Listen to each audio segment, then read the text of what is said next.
If you've just been made redundant, I want to address something before we get into the technical elements of resumes, job searches, and so forth. It's that redundancy is really hard. I experienced it myself, and it takes away more than just a job.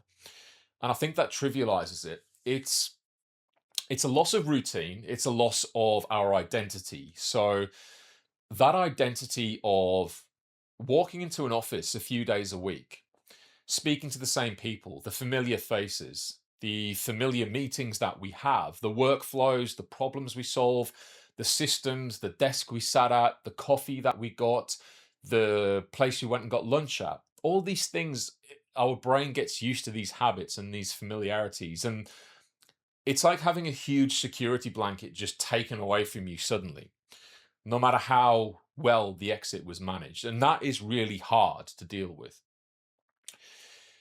People will talk to us and they'll say well meaning things like, look, they're going to regret letting you go. It couldn't have happened to a nicer person. People will be climbing over themselves to hire you. And that's, again, all well meaning, but it's not what we really need. We don't need reassurance. What we need is space and time to actually process the grief that's occurred because of the redundancy. It's important because when we come to do all the work in terms of, the resumes, the planning, all that sort of stuff, we have to have the right mindset. We have to be calm. We have to be emotionally ready to do that. So give yourself a few days, a week, 2 weeks, whatever it is, to deal with that. It's really important before we get to the next stage, which I'm about to go into, which is planning. I'm Paul Swanwick. I've been in recruitment for more than 22 years. I've made more than 1,000 hires. I've coached hundreds of people from a soft start right through to getting the offer that they want. And I built Career Hijack to help people get the most out of their job search. So let's get to it.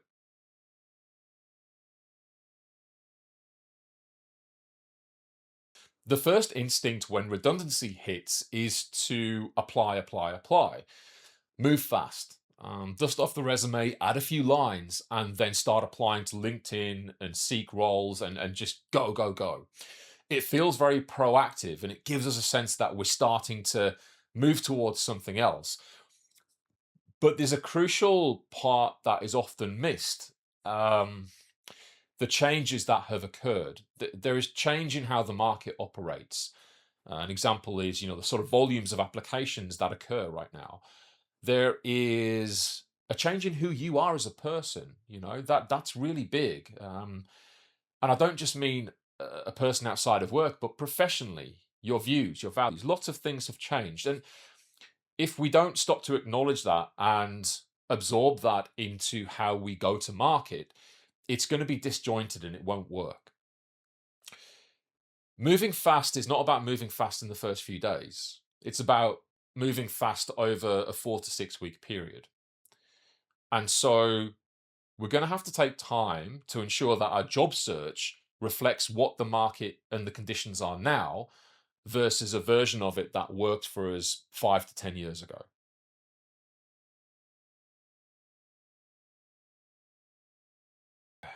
Three things typically change for people in between job searches. Firstly is the online market.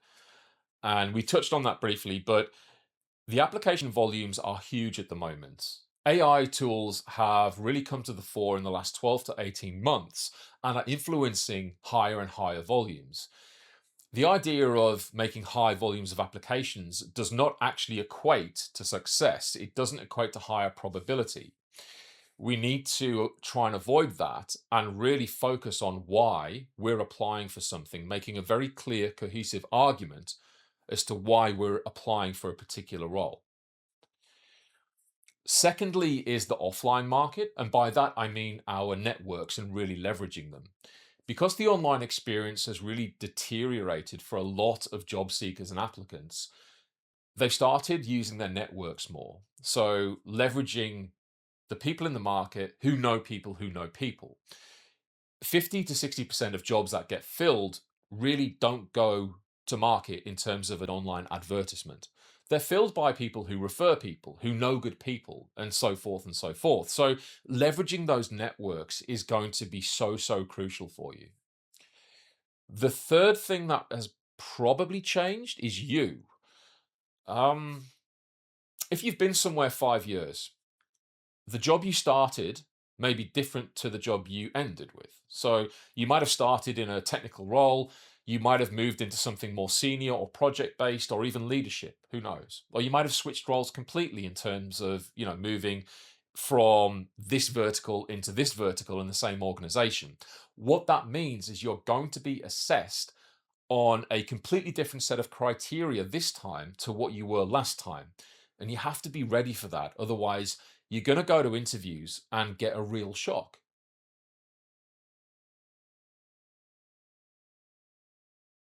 So, I'm going to take you through 7 steps of a job search and give you a summary, a bit of an overview of what I want you to focus on for each step.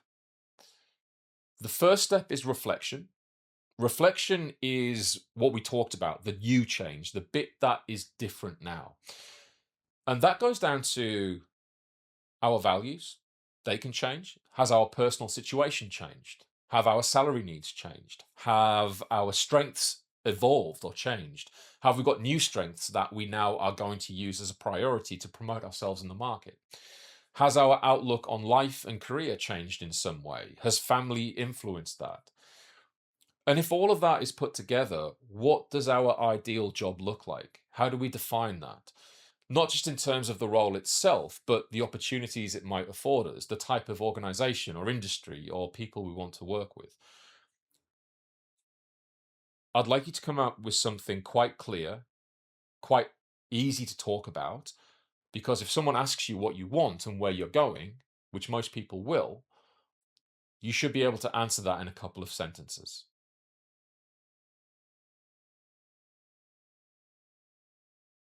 The second thing is the resume rebuild. So let's move away from thinking about duties and tasks to thinking about outcomes and achievements. What your resume should be on page 1 is a value pitch, is the most important information, i.e., the evidenced outcomes that show why you are a potential solution to the problem that the hiring managers have of the companies you want to work for. Oh yeah, don't use AI. Please don't. Use it to spell check, grammar check, happy with that. Maybe some formatting, but draw the line at that. Please do not use AI to create a resume for you. It will do a terrible job, and the language it uses will be rubbish, it will be very generic, and it will be spotted a mile away.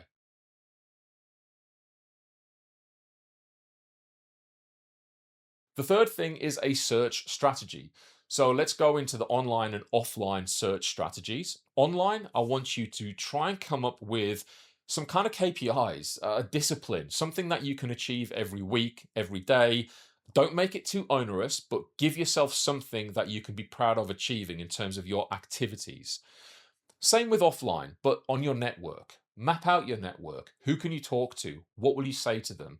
How can you discover opportunities, find advice, and learn something through the networking opportunities that you create for yourself?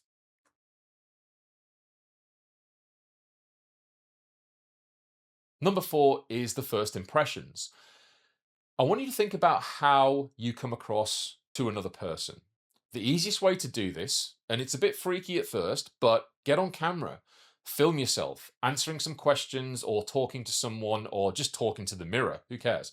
It's going to be fun. It's going to be hard. It's going to be weird. But after you've done it a few times and watched it back a few times, you will be highly desensitized to it. Trust me.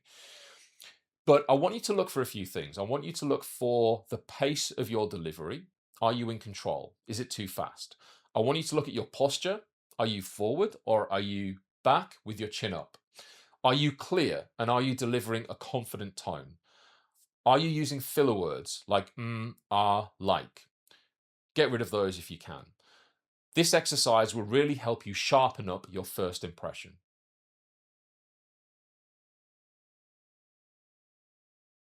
The fifth part is interview preparation. Now, you might not have interviews right now, but I want you to think about what an interview routine could look like for the 48 hours leading up to an interview. I don't just want you to think about looking over a job description on the morning of. That's not the way to do it.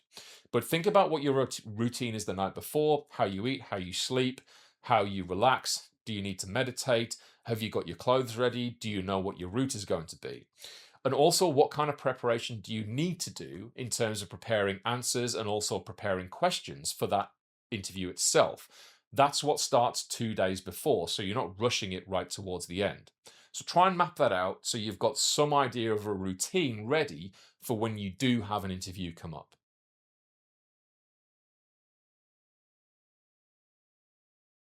Part number 6 is rejection management. You can do this at any point, but it's really important to acknowledge, to be aware of, and to be able to have a way of dealing with this every time it comes up. You will have quite a high volume of rejection points, people saying no to you throughout this process of you moving towards an offer. It's important that we deal with them quickly and efficiently. Otherwise, they will compound and mount up and really put a break on our job search at some point. So think about how you're going to deal with this, but also think about what learning it can give you. Rejection is something that always teaches us how to be better, how to improve. If it was an interview, for an example, look back at what you did, look back at maybe some of the feedback from that rejection and think, well, okay, what could I have done a little bit differently that would have moved me towards a better outcome? That's what rejection should be able to teach us.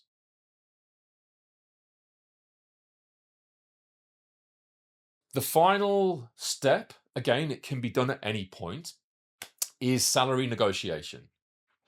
Understanding what you're worth is a really good exercise to go through.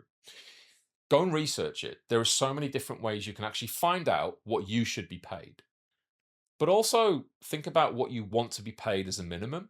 This can be a combination of financial needs, your own psyche telling you what you think you're worth, and then have a top number as well. That's the number you'll go in with when you start to negotiate to ensure that you get the most out of your search and the best offer that you can. Think about how you're going to start this conversation. Think about how you're going to stand your ground and think about what an acceptable level would be if you have to negotiate during that process.